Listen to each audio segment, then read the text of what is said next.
Cinema industry వైపు వెళ్ళాలనుకుంటున్నారా? మీకు మేమున్నాం. వెంటనే కాల్ చేయండి. నమస్తే, welcome back to Suman TV. Present మనతో పాటు ఉన్నారు ఎనలిస్ట్ మందర్ కృష్ణారెడ్డి గారు. నమస్తే సార్. నమస్తే అమ్మా.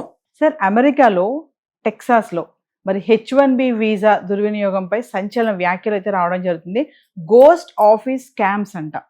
అంటే కొన్ని కంపెనీలు ఇందులో చిక్కాయి, గోస్ట్ ఆఫీస్ స్కామ్స్ అని. అసలు ఏం జరుగుతుంది?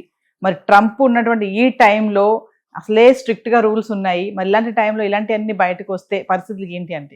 భారతదేశంలో సూట్ కేస్ కంపెనీలను ఉంటాయి.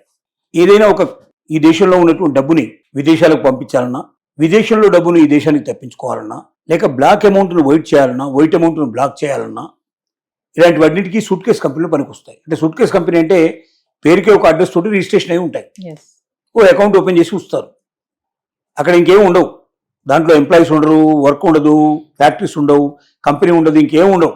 ఓన్లీ ఆ ట్రాన్సాక్షన్ నడపడానికే ఎవరి దగ్గర డబ్బులు తీసుకుంటారు, ఎవరి దాంట్లో పంపించాలో పంపించేస్తారు. ఈ మాయ చేసేటువంటి కంపెనీలు ఏవైతే ఉంటాయో వీటిని సూట్ కేస్ కంపెనీస్ అంటారు. అంటే ఇంకా వర్క్ ప్రాసెస్ అసలు ఏముండదు. ఆ కంపెనీ పేరుకే రిజిస్టర్డ్. దాంట్లో జరిగేదంతా ఏంటంటే తప్పుడు పనులు జరిగేవి, స్కామ్ జరుగుతూ ఉంటాయి. అలాగే అమెరికాలో కూడా ఈ H1B వీసాలు కానీ మిగతా వీసాలు కానీ భారతదేశం నుంచి ఆ దేశానికి రప్పించడానికి, లేదా ఇతర దేశాల నుంచి ఆ దేశాన్ని రప్పించడానికి వలసవాదుల కోసమే ప్రత్యేకంగా ఒక 30 కంపెనీలు సుమారుగా టెక్సాస్ నగరంలోనే ఉన్నట్టుగా గుర్తించడం జరిగింది. ఈ మధ్యనే వాటిని పట్టుకున్నారు. దాని మీద ఇప్పుడు పూర్తిగా జరుగుతోంది. తొందరలోనే మొత్తం అందరూ కూడా బయటకు వస్తారు. ఇక్కడ జరిగేది ఏమిటంటే, నిజంగా వాడికి ఎలిజిబిలిటీ లేకపోయినా ఎలిజిబిలిటీని క్రియేట్ చేయడం. H1B వీసాలు అక్కడ కంపెనీ ఉండదు, H1B వీసాల అవసరం వాళ్ళకు ఉండదు.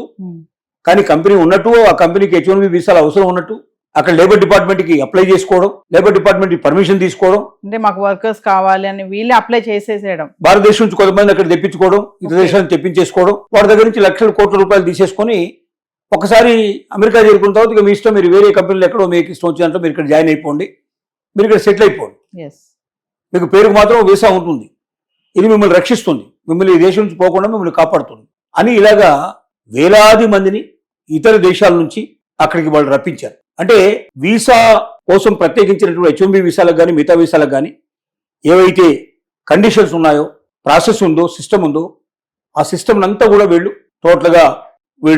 పూర్తిగా పాటించకుండా అంత డూప్లికేట్, ఏం లేకపోయినా ఉన్నట్టుగా క్రియేట్ చేసి చాలా మందిని అమెరికా కూడా పిచ్చేట్టు చేశారు. అందులో 30 కంపెనీస్ ఉన్నాయి. అలాగా ఆ 30 కలిపి ఒకటే నిర్వహించినా ఆశ్చర్యపోవాల్సిన అక్కర్లేదు. ఇంకేం అక్కడ వర్క్ లేదు, ఏమీ లేదు. జస్ట్ భారతదేశంలో 500 కంపెనీలు ఒక్కొక్కటి నిర్వహించినవి ఉన్నాయి.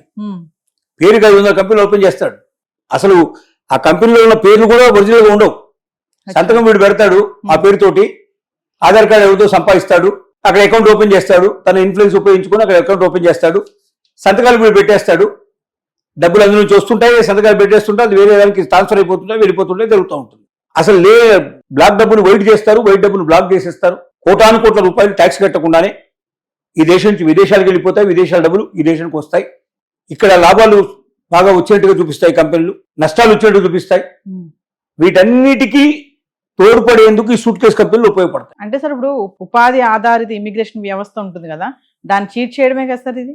పూర్తిగా కంప్లీట్ గా నిర్వీర్యం చేయడానికి ప్రయత్నం చేసినట్టు పరిస్థితి మనకు అనుకోవడానికి వీల్లేదు, అవకాశం ఉంది దీంట్లో. సో ఇట్లాంటి కంపెనీలు పట్టుకున్నారు. ఇవి భారతీయులే నిర్వహిస్తున్నట్టుగా ఒక అనుమానం కూడా మనకు కలుగుతుంది. మన వాళ్ళే చేస్తున్నట్టుగా ఉండదు. కాబట్టి దాని మీద ఇంకా ఎక్కువ నిఘా వేశారు. ఈ ఒక్క నగరంలోనే ఇన్ని కంపెనీలు ఉంటే మొత్తం దేశం అంతా తీసుకుంటే అమెరికాలో ఎన్ని కంపెనీలు వచ్చాయని లెక్కలు పెడుతున్నారు. అంటే దేశం అంతా కూడా ఇప్పుడు తనిఖీలు జరిగే అవకాశం ఉంది. ఇలాంటి కంపెనీలన్నీ కూడా వెతికే అవకాశం ఉంది, వాటిని పట్టుకునే అవకాశం ఉంది. ఇంకా పెద్ద పెద్ద స్కామ్లు బయటకు వచ్చే అవకాశం ఉంది. కొన్ని వేలాది మంది మళ్ళీ రోడ్డు మీదకి ఎక్కే అవకాశం ఉంది. అంటే వీళ్ళ ద్వారా వచ్చి అమెరికాలో స్థిరపడ్డ వాళ్ళు ఇప్పుడు వాళ్ళు నిజంగా వీసాలు సంపాదించుకున్న వాళ్ళ ఎఫర్ట్స్ వల్ల, వాళ్ళకున్న శక్తి వల్ల, వాళ్ళ ఒరిజినల్ సర్టిఫికేట్లు పెట్టి ఇప్పుడు సంపాదించుకున్న మొట్టమొదటి వచ్చిన తప్పుడు దోవలో అమెరికాకు వచ్చారు కాబట్టి అవన్నీ మూలాలు బయటకు తీస్తారు. ఎందుకంటే ట్రంప్ ఇప్పుడు చేసిన తప్పులే కాదు, కానీ ఎప్పుడో మనం చాలా వీడియోలో మాట్లాడుకున్నాం, 20 సంవత్సరాల క్రితం అకౌంట్ లో ఉన్నటువంటి సమస్య కూడా 30 నుంచి 35 సంవత్సరాల అవతల కూడా ఉన్నటువంటి వాటిని కూడా తీస్తారు, లెక్కలు తీశారు. కాబట్టి ఇది వదిలిపెట్టరు. వాళ్ళు అవకాశం కోసం వెతుకుతున్నారు, ఎవరు దొరుకుతారా. వాళ్ళకి ఇప్పుడు చాలా దొరికినట్లు లెక్క. తీగలాగితే దొంగంత బయటపడేట్టుగా ఇలాంటి స్కాములు ఎన్ని దొరుకుతాయో, మొత్తం దేశం నుండి ఎక్కడెక్కడ ఉన్నాయో అన్ని దొరుకుతాయో. ప్లస్ ఇక్కడ కూడా మనం ఇండియాలో కూడా మొదలుపెట్టి అక్కడికి దొంగ సర్టిఫికేట్లు ఇచ్చినవి ఎన్ని ఉన్నాయో ఎస్. ఇలాంటివన్నీ బయటికి లాగే ప్రయత్నం చేస్తారు. అంటే చాలా మంది ఇట్లా తప్పుడు ధృవీకరణ పత్రాల ద్వారా అమెరికాకు చేరుకున్నట్టు భారతీయులు బయటపడే అవకాశాలు ఉన్నాయి. వాళ్ళు 20 ఏళ్ళు 30 ఏళ్ళు 40 ఏళ్ళు అక్కడ శ్రమించి అక్కడ గ్రీన్ కార్డు కూడా అప్లై చేసుకుని గ్రీన్ కార్డు పొందిన వాళ్ళు కూడా ఉండొచ్చు, కొంతమంది సిటిజన్షిప్ పొందిన వాళ్ళు కూడా సెటిల్ ఉండొచ్చు. అయిపోయిన వాళ్ళు కూడా ఉండొచ్చు. వాళ్ళందరి జీవితాలు ఇప్పుడు రోడ్డు మీద పడతాయి. అంటే తమ దారిలో ప్రారంభ దశలోనే తప్పుడు పనులు చేసి తర్వాత నిజాయితీ పనులుగా నిలబడ్డప్పటికీ ఎప్పుడో ఒక రోజున తప్పుడు పనులు బయటపడే అవకాశం ఉంటుందని దీన్ని బట్టి మనకు అర్థమవుతుంది. రెండోది, ఇప్పుడు ట్రంప్ వెతుకుతున్నాడు కాబట్టి దొరుకుతున్నాయి. ట్రంప్ కాకపోతే మరొకటి వచ్చేవాడు. తప్పులే కదా, ఎస్. ఏదో ఒక రోజున బయటపడే అవకాశాలు ఉంటాయి. కాబట్టి వీలైనంత వరకు మూలాల్లోనే ప్రతి ఒక్క వ్యక్తి తన జీవితం లోపల తప్పుడు పనులు చేయకుండా నిజాయితీగా ముందుకెళ్ళడానికి ప్రయత్నం చేస్తే విజయం అనేది లేటుగా సంభవించవచ్చు, కానీ ఏదో ఒక రోజు దొరికే అవకాశం ఉంటుంది. తప్పుడు పనుల వల్ల విజయం తొందరగా దొరికే అవకాశం ఉంది, కానీ జీవితంలో శాశ్వతంగా ఏదో ఒక రోజున మొత్తం అన్ని దారులు మూసుకుపోయి తను జీవితమే పూర్తిగా జీరోకి వచ్చే అవకాశం ఉంది, నాశనం అయిపోయే అవకాశం ఉంది. ఇది మనకు దీనివల్ల తెలిసేటువంటి నాకు సత్యం. Thank you.